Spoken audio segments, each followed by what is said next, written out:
To America's Forum, I'm John Bachman, sitting in for J.D. Hayworth again today. Thank you for sticking around with us. Also sticking around for more discussion on some of those debates we've been seeing. Javier Manjarres, managing editor of shark-tank.com, shark-tank.com. I want to be clear there. And Ben Wikler, Washington director of MoveOn.org and host of The Good Fight. Gentlemen, we were talking about this issue last night in the Kansas Senate debate. Pat Roberts linked Ebola to ISIS fighters and border security. Javi says it's an act of desperation, but believe it or not, this issue is being politicized, and it's also moving the polls a little bit, according to some, benefiting Republicans. It's detrimental to Democrats in this race. Ben, what's your take? You think this might backfire if Republicans try to get too political with the Ebola issue? Well, John, before I answer, I want to say thanks for having me on, and also, Javier, thank you for joining me, even though I am using an electric fan today during the discussion. It means a lot to me that you'd be here. Well, everybody's talking about the fan, and we will get to that. We'll get to that fan issue in a second, because there's just too much there, and Javier has the inside scoop here, but we'll get to that. But I do want to ask you guys, Ben, back to my question: will there be a backlash if Republicans try to get too political with the Ebola issue? So, with a pandemic disease like Ebola, where there is no cure right now, the most effective and important weapon that we have is information.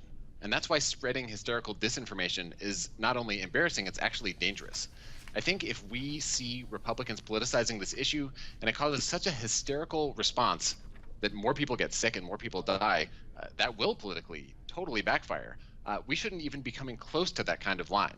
The important thing is to spread true information about how this disease is spread and make sure that it's contained where it's biggest, which is West Africa right now, as well as contained in the United States, to make sure it doesn't spread any further. That's our #1 priority, and it's something I hope all of us can unite around. Well, Javier, some folks have criticized the media for spreading the hysteria and concern, the panic, if you will, around Ebola, but Ben is blaming Republicans. What say you, sir?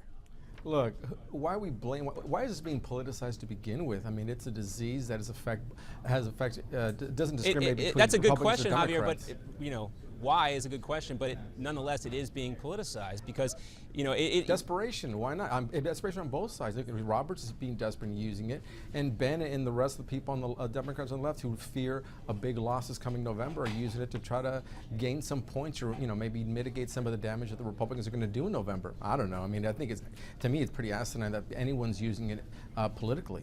All right, well, since Ben brought it up, we can't let it go. We'll go back and we'll talk about Fangate now. We'll move on from the Ebola and the politicization issue of that.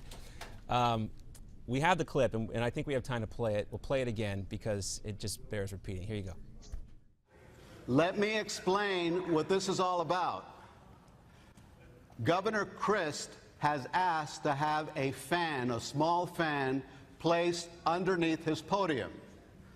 The rules of the debate that I was shown by the Scott campaign say that there should be no fan.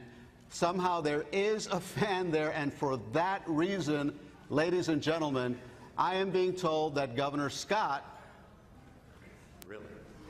will not join us for this debate. Javier, you have covered Florida politics for a long time. We'll get to Ben in a second, but you say Chris is a repeat offender of breaking this rule when it comes to fans. Unlike Ben, I don't have an electric fan. I have this piece of paper. But look, let's go back to 2010 when he debated Senator Marco Rubio and Congressman Kendrick Meek. Same issue came up. Kendrick Meek actually brought it to light, and he was the one crying wolf, not crying wolf, but he was crying that Chris should not have the debate because it was a distraction. I interviewed Senator Marco Rubio last night at the post-debate spin room, and he said the same. He actually reminded reporters of that. And again, this is just Charlie Crist. Everywhere he goes, he needs his fan.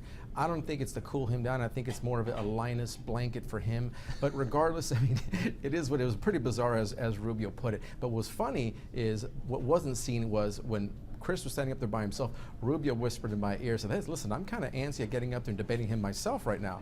But again, everyone thought it was a joke at first, but a minute or two in, everyone in the audience realized it wasn't a joke. I thought it was a joke between the two candidates and the moderators. Well, it's what everybody's talking about. We'll have to leave it there, gentlemen. Sorry I couldn't get your comment on this, Ben, but I let you get that one in there at the very beginning. Ben Wikler and Javier Manjarres, gentlemen, thank you very much for being with us. Stay cool, guys. Thanks. All right, as we heard earlier, less than 20 days to go before the midterms. Fans, an issue in Florida. More ahead.